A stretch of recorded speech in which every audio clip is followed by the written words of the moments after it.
Irmãos, se nós não entendermos o princípio bíblico que nos ajuda a lidar com o dinheiro, o nosso casamento vai sofrer vários danos. As brigas e cobranças, elas vão se tornar constantes e recorrentes. E o casal que tem que caminhar lado a lado, ele pode começar a seguir rumos opostos. E quem está debaixo desse teto, seus filhos, eles sofrerão a consequência dessa desunião. Como acabamos de ler, ser próspero é crer na fidelidade de Deus. Ser próspero não é você ganhar na Mega Sena ou ganhar no Saúde Cap.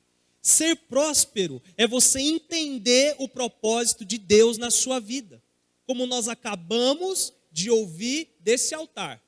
Um irmão que ganha R$ 1.600 e tem uma vida melhor do que aqueles que ganham 10, 15, 20 mil. Por quê?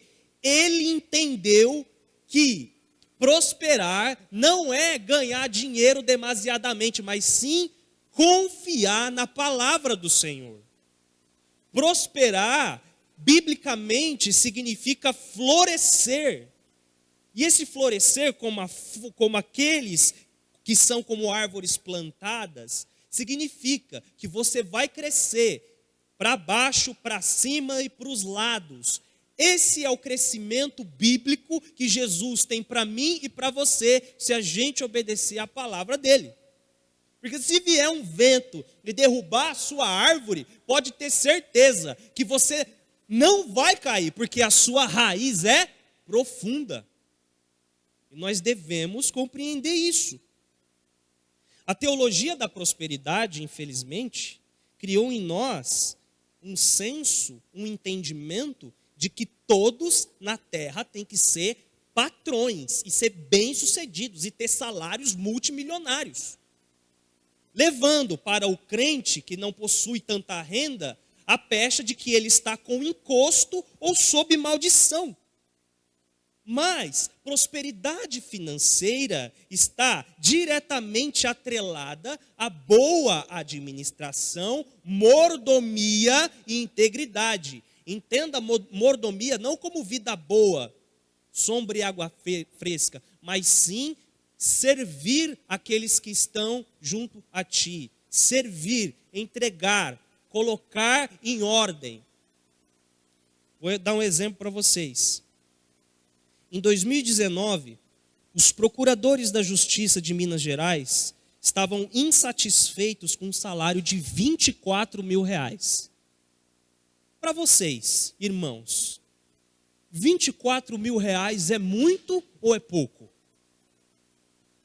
Você ficaria satisfeito com um salário de R$ 24.000 na sua situação hoje? Sim ou não?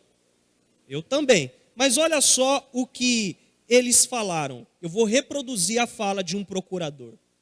Estou fazendo a minha parte. Estou deixando de gastar R$ 20.000 de cartão de crédito. Estou passando a gastar 8 para poder viver com os meus 24.000. Agora, eu e vários outros já estamos vivendo à base de comprimidos, à base de antidepressivo. Nós vamos virar pedintes? Ou seja, ele estava reclamando porque eles queriam um aumento. Já deixo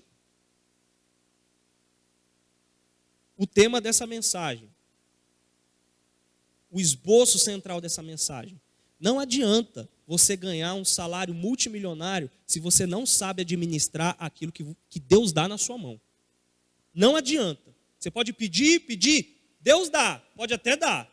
Mas e aí, você vai saber administrar aquilo que Deus te dá?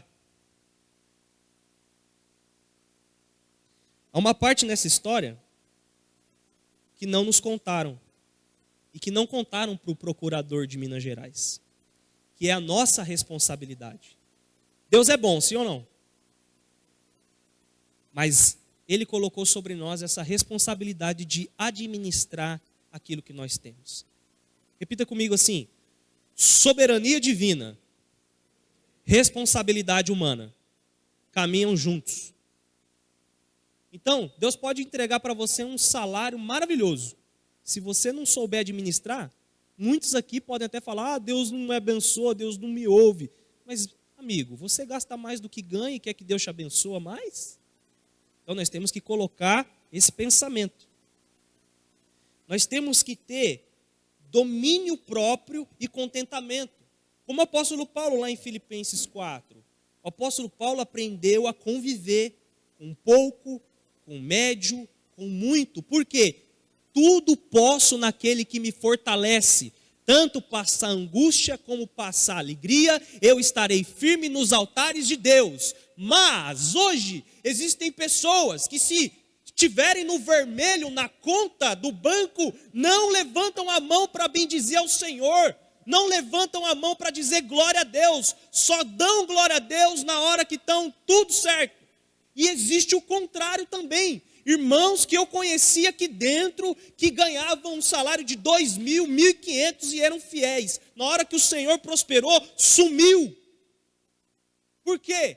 Não entendeu o princípio de fidelidade a Deus. Felicidade não é ter grana no bolso, felicidade não é morar no castelo, felicidade é saber que Jesus Cristo vai voltar e eu vou dar testemunho por meio das minhas finanças no meu casamento. Ponto.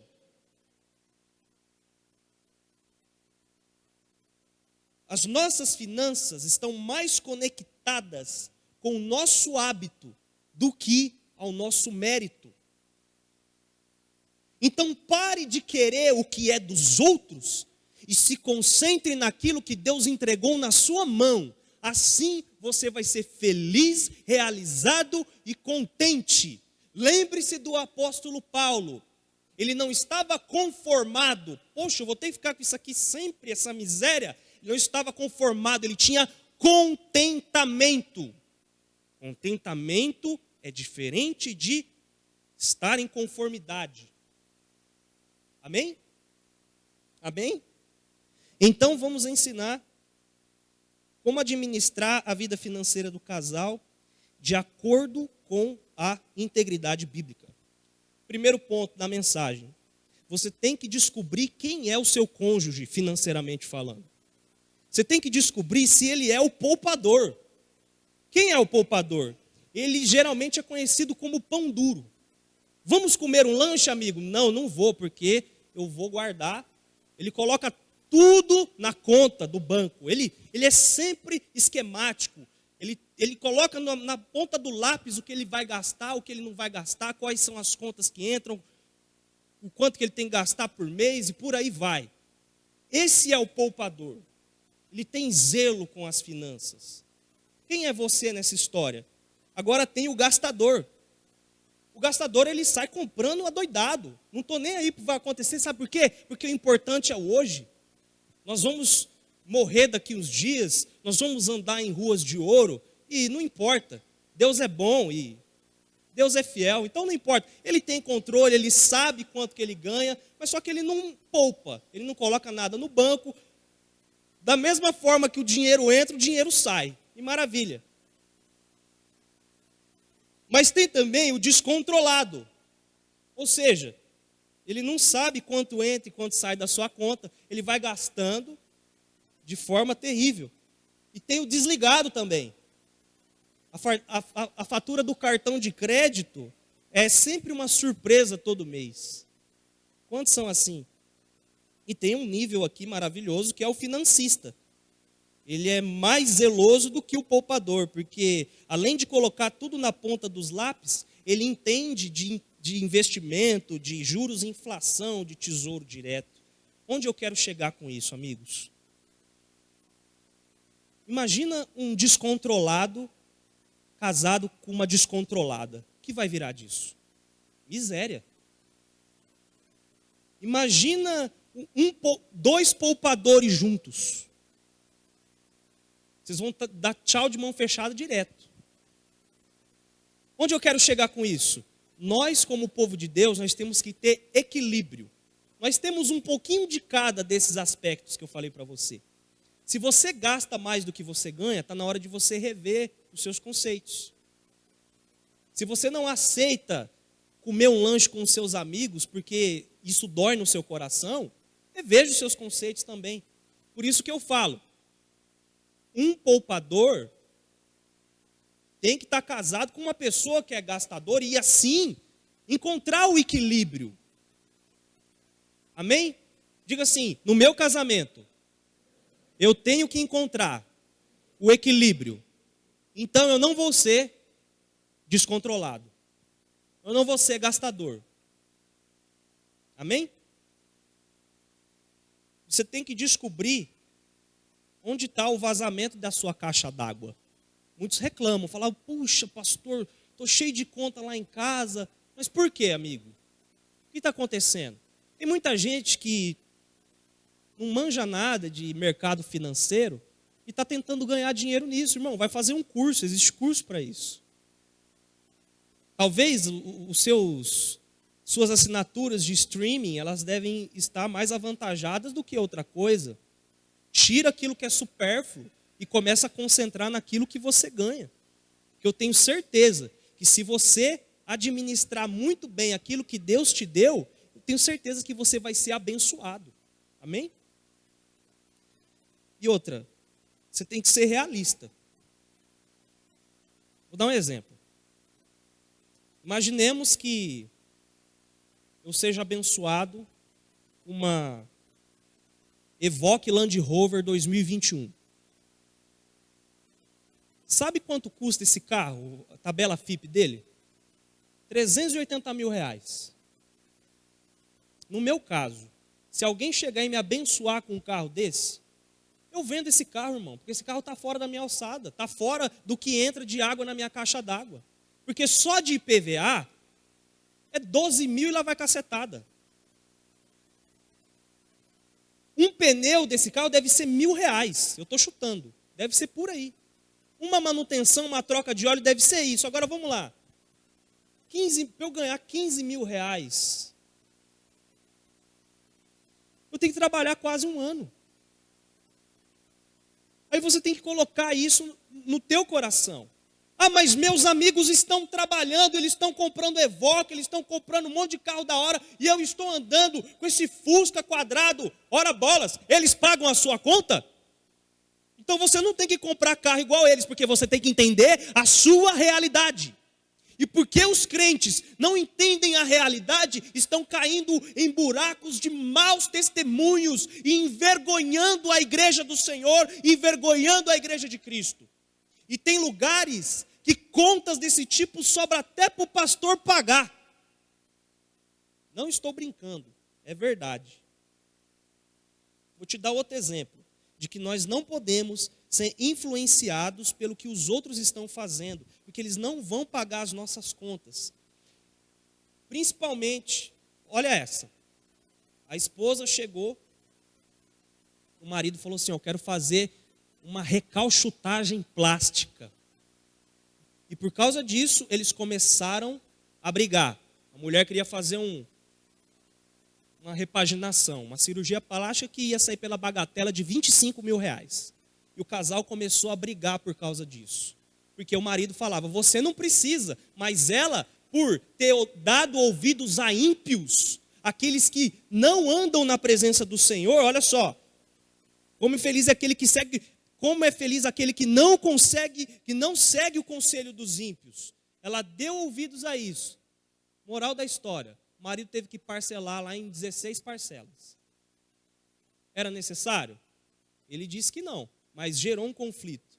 Então, mulher, homem, não se espelhe na vida do outro financeiramente.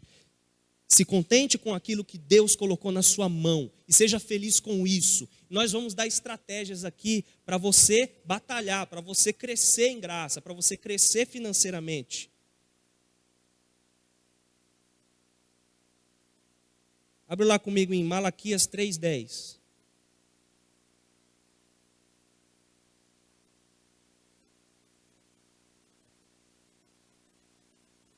O Senhor é meu pastor, nada me faltará. Amém? O Senhor é meu pastor, nada me faltará. Amém? Tudo posso naquele que me fortalece. Amém? Tragam dízimo todo ao depósito do templo, para que haja alimento em minha casa. Ponham-me à prova, diz o Senhor dos Exércitos, e vejam se eu não vou abrir as comportas dos céus e derramar sobre vocês tantas bênçãos que nem terão onde guardá-las. Geralmente tem alguns crentes que olham para nós e falam assim, amém para o Salmo 23, amém para Filipenses 4, mas dizem não amém para Malaquias 3:10. Deixa eu explicar uma coisa para vocês. Irmãos, Deus não tem uma esposa e uma concubina. Deus não tem dois povos. Deus tem um povo só. O apóstolo Paulo diz que Israel é a árvore. Nós fomos enxertados nessa árvore. Nós, gentios, fomos enxertados. Então, tudo aquilo que é mandamento moral, nós temos que seguir, porque mandamento moral, ele é eterno, é atemporal. Eu conheci pessoas aqui nessa igreja que não trabalhavam, não davam dízimo, tinham vidas miseráveis. Depois que começaram a dar o dízimo, suas vidas melhoraram significativamente.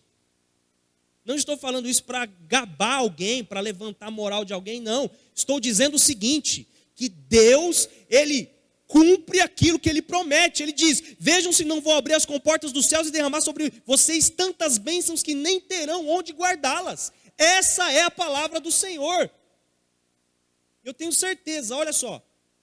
Muitos hoje, dentro da igreja, reclamam, mas essa igreja está quente. Mas não tem um arzinho aqui para me satisfazer. Puxa, está muito calor. Poxa, o som está ruim. Mas quanto você tem investido para acabar com essas coisas ruins que você reclama? Muitas vezes, amados, tem irmão que reclama demais, mas ele não sabe o preço de uma cadeira dessa. Não sabe um preço que é um som desse. Não sabe um preço que é uma câmera. E reclama, mas na hora de ajudar, não, porque veja bem, é porque eu não dou o dízimo porque muitos pastores são ladrões. Mas tem muito caminhoneiro que é ladrão, muito médico que é ladrão, veterinário, ortopedista, motorista de ônibus, tem muitos também. Se a gente for generalizar tudo, a gente perde tudo. Mas se a gente olhar pela fidelidade da palavra de Deus, nós conquistaremos a bênção. Amém? Por exemplo,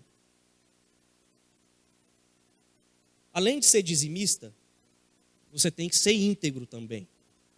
Vou te dar um exemplo. Eu conheci um cidadão crente, ele era dizimista fiel. E ele vendeu um carro. Mas para vender o carro mais rápido, sabe o que ele fez? Alterou a quilometragem. Reduziu. No jargão dos comerciantes de carro é você dar tombinho no carro. Fale para mim, reflita sinceramente. Reduzir a quilometragem de um carro para facilitar a venda é honesto? É moral? É justo? E tem crente fazendo isso. E quer prosperar. Tem crente que vive traindo a esposa, vive no mau caminho, mas uma vez por mês está aqui, dizendo, olha aqui o meu dízimo. Meu irmão, fidelidade caminha junto com integridade. Não adianta você querer fazer o certo, sendo que sua vida moral é toda desregrada. Você vai virar como os fariseus do tempo de Jesus em Mateus 23. Eles davam o dízimo de hortaliça, de erva. E não precisava dar dízimo daquilo, mas eles negavam a justiça, a misericórdia, a retidão. E muitos crentes estão fazendo isso hoje, amados. Estão querendo dar dízimo do endro, da hortelã, mas não querem dar o dízimo de uma vida reta, uma vida no altar. Acha que dar o dízimo vai pagar toda a prosperidade, meu irmão? É um conjunto da obra. Não adianta você querer comprar coisas de Deus. Deus não barganha. Deus não responde necessidade. Deus responde fé. Amém? Eu te pergunto, quem é você nessa igreja? Quem é você nessa igreja? O que você tem feito para abençoar essa casa? Não estou falando da casa do outro, não. A sua igreja. Porque geralmente aqueles que se negam a dar o dízimo são os primeiros a ir embora quando algum problema acontece. Aqueles que se negam a dar o dízimo, que retém aquilo que Deus colocou na mão deles, são os primeiros a arranjar picuinha, conversa fiada, mentira, falcatrua, são os primeiros. E quem é você nessa igreja? Ah, mas talvez eu não sou aquele que vai fazer a obra. Meu irmão, foi como eu falei ontem na oferta. Talvez você não vai descer dentro do poço, mas você vai segurar a corda de quem está descendo.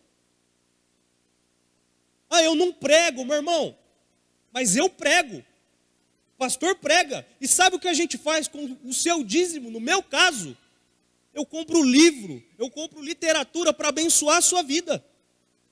Amém? Amém, igreja? Já fica a dica, meu aniversário é 27 de dezembro, quer me abençoar, me dá livro.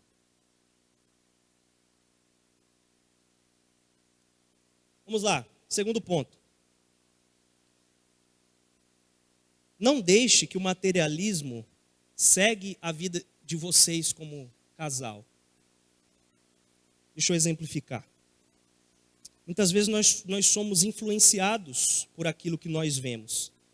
E isso pode fazer o casal a fazer investimentos desnecessários. Vou te dar um exemplo. Alguém daqui já assistiu alguma novela da Globo? Uma novela. Vocês já repararam o padrão que aparece nas novelas?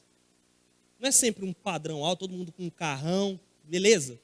Geralmente nós somos influenciados por isso. Porque nós vemos esse carrão, toda essa pompa maravilhosa, a gente fala, poxa, o brasileiro está arrebentando, hein? Olha só, quero igual. Vou comprar um Evoque, porque o ator lá tem. Aí a gente é influenciado por aquilo que a gente vê, ou a gente tem uma pessoa que a gente segue no Instagram, aí a moça vê, nossa, que cabelo maravilhoso, olha só, a irmã foi no salão top lá e o marido não dá conta de pagar, porque não tem dinheiro.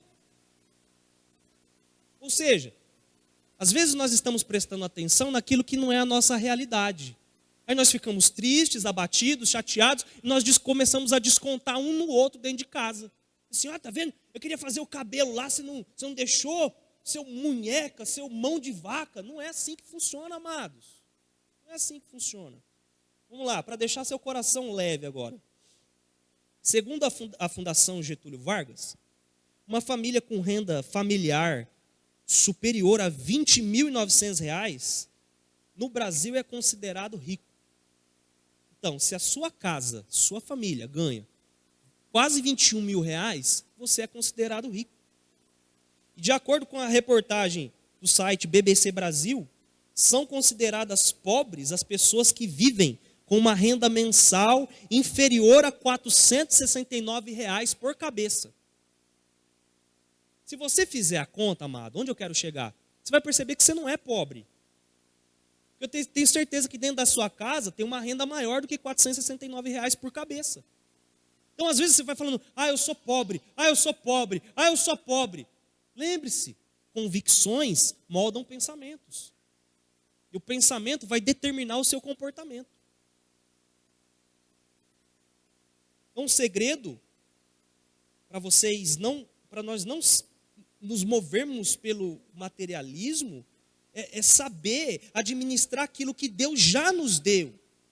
E tem muita igreja hoje fazendo o seguinte, coloque aqui o seu boleto do carro, vamos queimar na fogueira santa de não sei das quantas, e esse boleto vai cair por terra. Meu irmão do céu, misericórdia. Tem muito crente hoje, olha só, que não assume aquela dívida. Por exemplo, um exemplo de falta de caráter. Você vai financiar um carro. Quando você financia um carro, você sabe que o banco vai cobrar juros, sim ou não? Tem muito crente que fala assim, eu não vou pagar porque o banco é desonesto. Não, o desonesto é você que não está pagando, porque você assinou a dívida. Você falou que ia pagar e não está pagando. E pior, coloca a empresa no pau. Aí passam uns anos, fica assim, ninguém libera crédito para mim. Por que será? Foi o próprio Deus que fechou a torneira do céu, porque você é mau caráter. Você quer tirar proveito de tudo. Você quer dar tombo em carro, você sempre quer agir na desonestidade, você quer vender um negócio mentindo, não dá certo, vaso. Não dá certo. Prosperidade não vai vir desse jeito, você passando perna nos outros. Prosperidade vem de acordo com uma vida reta em Deus. Amém? Amém, igreja? Então vamos lá. Então o segredo não está, você faz conta doidado. Vou dar o meu exemplo. Eu comprei 3 veículos ganhando R$700. Você lembra, né, Madeu? 3 veículos comprando R$700. Olha a minha imaturidade. Eu fazia jejum para pagar boleto.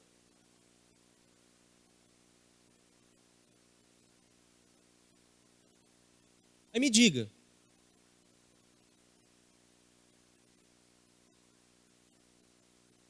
Só um tempo para você refletir aí. Fazia campanha. Fazia propósito com Deus. Deus, em nome de Jesus, tal. Tempos depois, Deus falou comigo. Mas não fui eu que fiz conta. Você que fez conta. Assume o que você fez e paga. Falei, amém. Tem muito crente hoje, em vez de assumir o que pagou, não fica assim, ai, ninguém olha na minha cara, não sei o quê, mas também seu mau testemunho de devedor está por aí. Golpe está aí, cai quem quer. Terrível. Por que isso, amado? Materialismo. Materialismo nos cega de uma maneira terrível. Materialismo faz a gente cair em golpes, em rascadas. Conheço amigos que conhecem sobre informática e conseguiram cair em golpes de leilão online. Por quê? Tem um carro maravilhoso, tem uma Evoque. Já falei da Evoque. Qual que é o valor dela? 380 mil. Tá saindo aqui uma 2021 por 100 mil. Irmão, só se você ligar a linha de raciocínio. Então, quando a gente tira o materialismo do nosso coração, a gente começa a se concentrar naquilo que Deus tem para nós. Quando a gente coloca muito materialismo no nosso coração, os filhos começam a ser empecilhos. Pensar em ter herdeiros, começar, não, misericórdia, Deus me livre. Eu conheço muitas mulheres hoje que 20 anos atrás, algumas pessoas perguntavam, e aí, irmã, quando que você vai ter filho? Eu falava, misericórdia, Deus me livre. 20 anos depois está tentando ter filho e não engravida, porque disse lá atrás, misericórdia, Deus me livre, porque a palavra tem poder. E porque o materialismo cegou os olhos dessas pessoas. Sabe por quê? Hoje as pessoas preferem ser pai e mãe de pet do que ser pai e mãe de filho. Subiu para a cabeça, já era. Aí você prefere comprar ração para cachorro, para um monte de coisa. Mas no Antigo Testamento, os filhos eram a aposentadoria do pai. Os filhos eram o INSS de hoje. Vou te dar um exemplo. Acabou comida para Jacó e seus filhos. O que aconteceu? Jacó já estava em idade avançada. Os irmãos vão até o Egito buscar comida para o pai. Lá tem a história de José. Ou seja, os filhos se moviam para os pais. E nós estamos perdendo esse pensamento bíblico por causa do materialismo. Vamos dar um exemplo para vocês. Sabe por que o islamismo cresce? Porque eles têm muitos filhos. Hoje os cristãos têm na média de 1 a 2 filhos. A gente está com medo de exercer a bênção de Deus. Salmo 127, de 3 a 5, diz assim: os filhos são herança do Senhor, uma recompensa que Deus nos dá. Como flecha nas mãos do guerreiro são os filhos nascidos na juventude. Como é feliz o homem que tem a sua aljava cheia deles.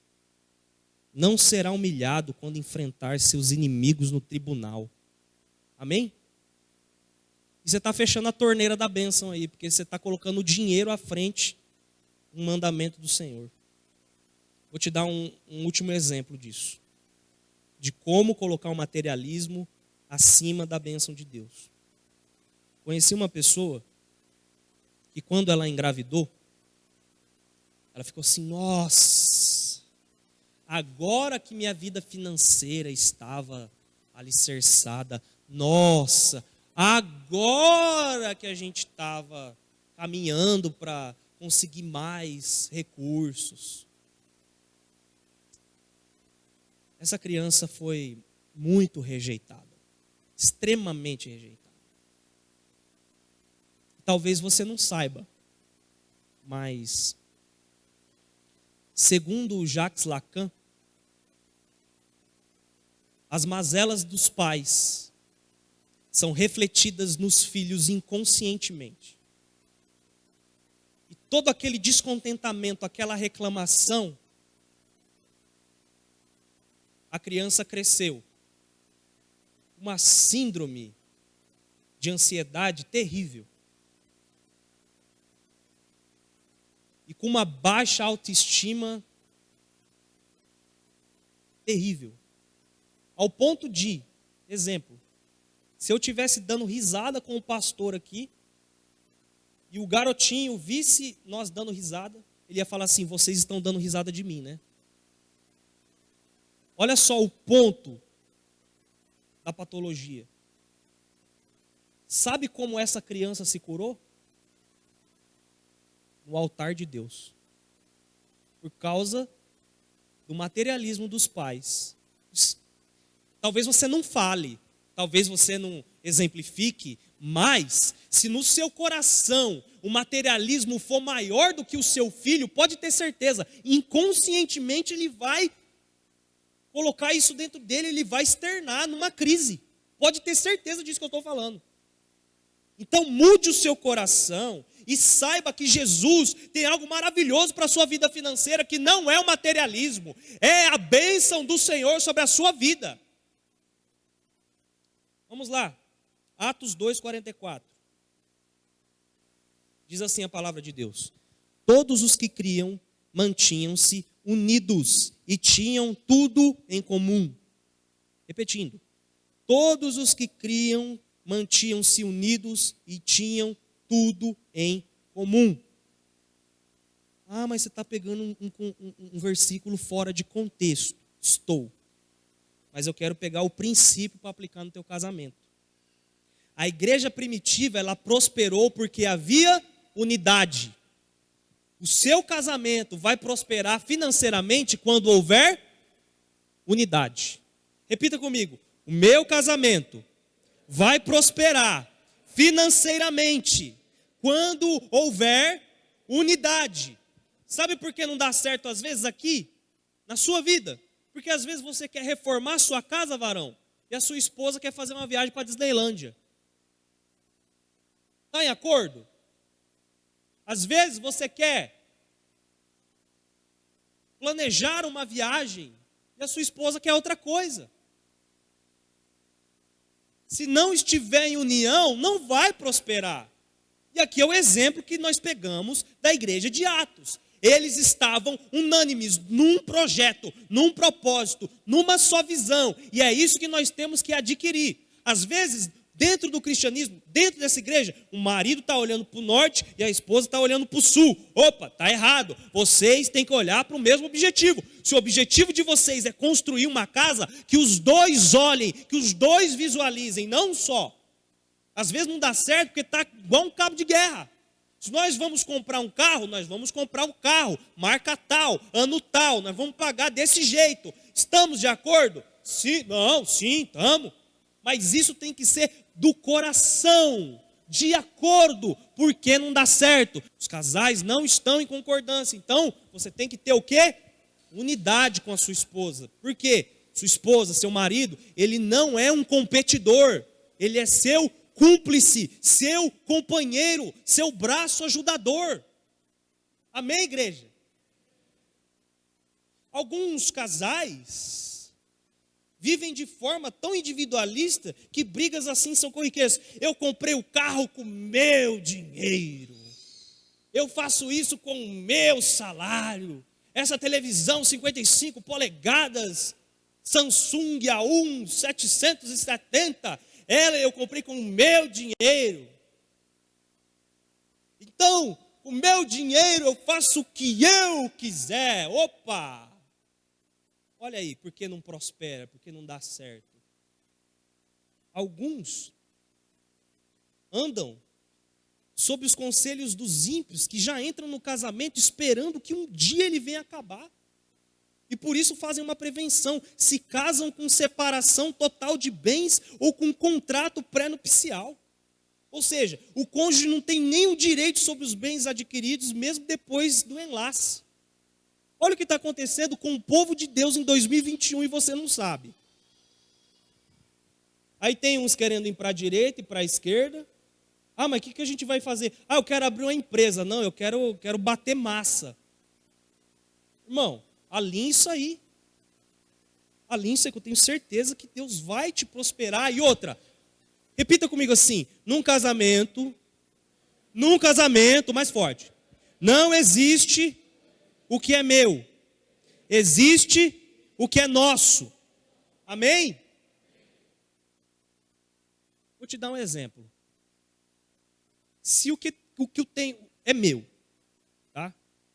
O que a minha esposa tem é dela, de quem é a responsabilidade dos filhos? Porque, digo por experiência, vai precisar comprar uma latinha de nã, vai precisar comprar um bico que simula o formato do seio. E aí? Quem vai pagar essa conta? Eu conheço esposas de alguns varões que têm esse pensamento. Ah, é meu dinheiro. É meu dinheiro. Aí ela está andando com o carro.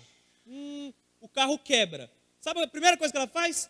Ai, amor, vem buscar o carro. Ué, mas não é teu carro? Não é com o teu dinheiro? Vai você então, ué. É simples. Mas por quê? Porque o feminismo trouxe, sim, os benefícios que a mulher é digna de direito, é digna de voto. Nós não tiramos isso. Mas o feminismo colocou a mulher como impecável. Colocou a mulher como um ser maior do que o homem. Maior até que Deus. Isso infelizmente entrou no coração de algumas irmãs que entram no casamento e não querem lavar a louça. Quer deixar que a louça o marido lava. Quer deixar que a casa o cara lava. Por quê? Porque eu ganho mais. E você ganha menos que eu. Então você é meu servo, meu capacho. Tem irmãs, veja bem, não estou falando de ímpios, estou falando de irmãs em 2021, na igreja evangélica brasileira, que agem como princesas do Império Romano. Eu ganho mais, então eu faço, eu aconteço. Mas veja bem, a irmã pode ganhar mais que o irmão? Sim, mas o sacerdócio foi outorgado ao homem. Você pode ser desembargadora, juíza, ter um alto cargo na política, mas no fim da noite você deita aqui no ombro desse vaso de guerra. A autoridade constituída está sobre o homem. Ah, mas o meu marido, ele é um banana. Ele é um banana porque você é autoritária. Que eu tenho certeza, se você colocar a Bíblia diante dele e falar assim, ó varão, você tem que se comportar da maneira como Deus te chamou. Eu tenho certeza que ele vai mudar a convicção dele. Amém, igreja? Amém, igreja? Provérbios 14:1 vai dizer que a mulher sábia edifica a sua casa e a tola destrói com as próprias mãos. Então, às vezes, irmã, você ganha mais do que o seu esposo. Mas quem foi chamado para ser o cabeça foi o homem. Por quê? Ser o cabeça é amar a esposa como Cristo amou a igreja. Vou te dar um exemplo. Mulher, vira para o seu marido e fala assim, você morreria por mim? Tem um filme chamado Um Lugar Silencioso, não sei se você já assistiu. Tem uma parte, o pessoal não pode fazer barulho que vem uns monstros lá e come todo mundo. Tem uma hora que o casal com os filhos está numa enrascada. E o que o personagem faz? Assim, eu vou deixar minha esposa e meus filhos viver, mas eu vou enfrentar esse monstro. Ele acelera o carro, grita, o monstro vem e pega ele. Mas ele salvou a vida da mulher e dos filhos. Será que você, homem, se te pedirem a sua vida em troca da tua esposa, você dá a sua vida? É isso que a gente está arraigado, é nisso que a gente tem que crer, é nisso que a gente tem que prosperar. E muitos homens falam assim hoje, não, antes ela do que eu.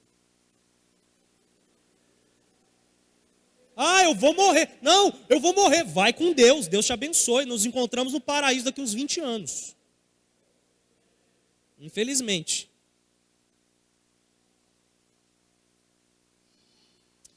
Não acredite no conselho dos ímpios de que quem ganha mais pode mais. Isso é maligno.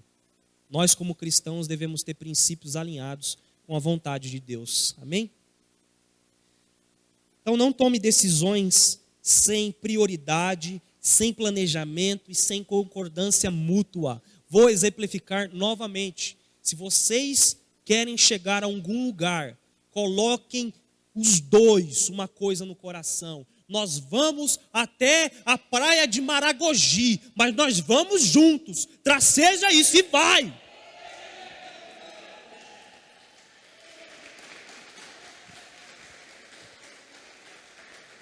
E vai. Traceja e vai. Porque eu tenho certeza que dessa união, desse propósito, vai nascer muitos frutos e muitos filhos. Amém, Zezé?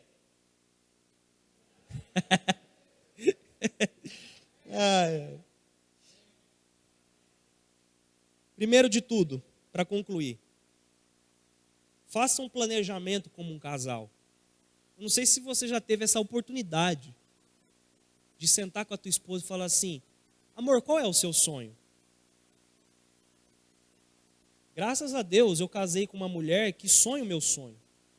Às vezes eu cheguei de CTMDT, eu não tinha nenhum equipamento de guitarra. Essa mulher me ajudou a comprar equipamento de guitarra, comprar essas coisas, porque ela sabe que eu gosto. Será que a sua esposa sabe do que você gosta? O problema está aí. Às vezes nós não sabemos o anseio do nosso esposo, do nosso cônjuge. Sua esposa sabe do lugar onde você quer chegar, varão? É nisso que a gente tem que crer.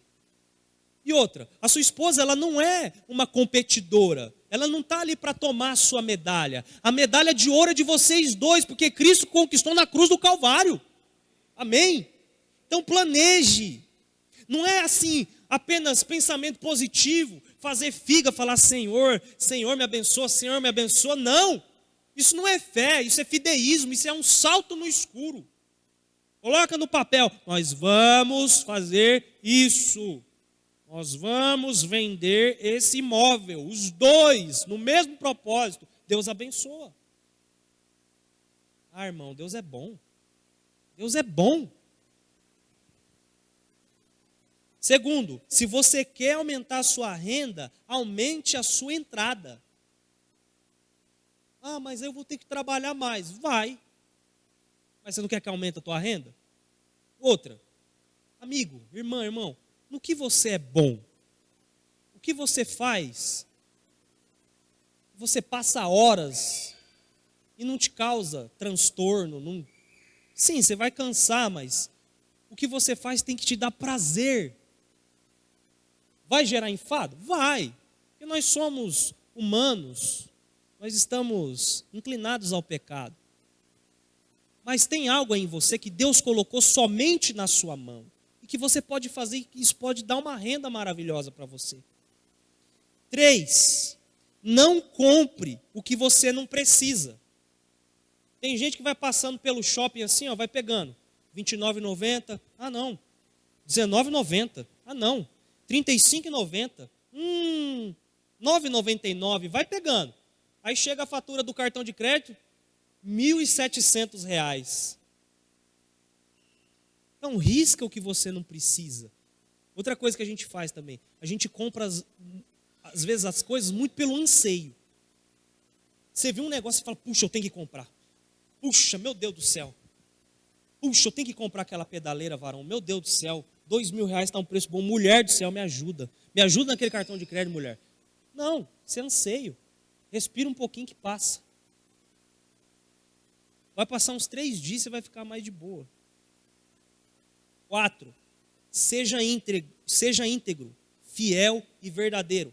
Se você tomar uma multa e o guarda vier atrás de você e falar assim: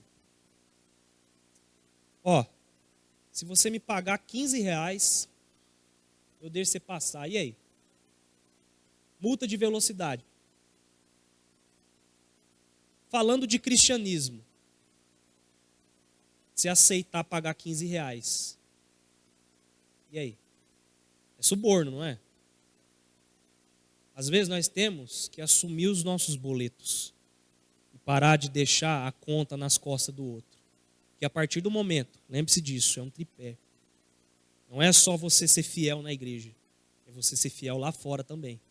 Fiel nos seus negócios, fiel em tudo que você colocar a mão. Tenho certeza que Deus vai te abençoar. Que Deus possa nos ajudar nessa jornada de gastar menos do que a gente ganha e de não querer as coisas na emoção. Que nós possamos planejar cada passo em direção da nossa saúde financeira. Coloque a mão no seu coração. Jesus, Tu és fiel, único e verdadeiro. Que essa palavra possa ter abençoado os meus irmãos e que eles possam, Senhor, encontrar plenitude em Ti. Nós queremos nos livrar do materialismo, nós queremos nos livrar de uma vida financeira desregrada. Nos ajude com Sua poderosa mão, nos ajude nos colocando no centro da Sua vontade. E a Sua vontade já está revelada nas Escrituras. E é ela que nós devemos seguir como casais que honram ao Senhor. Eu te agradeço por cada um que compareceu. Tu és fiel, Jesus, hoje e sempre. Se você puder dar uma salva de palmas a Jesus.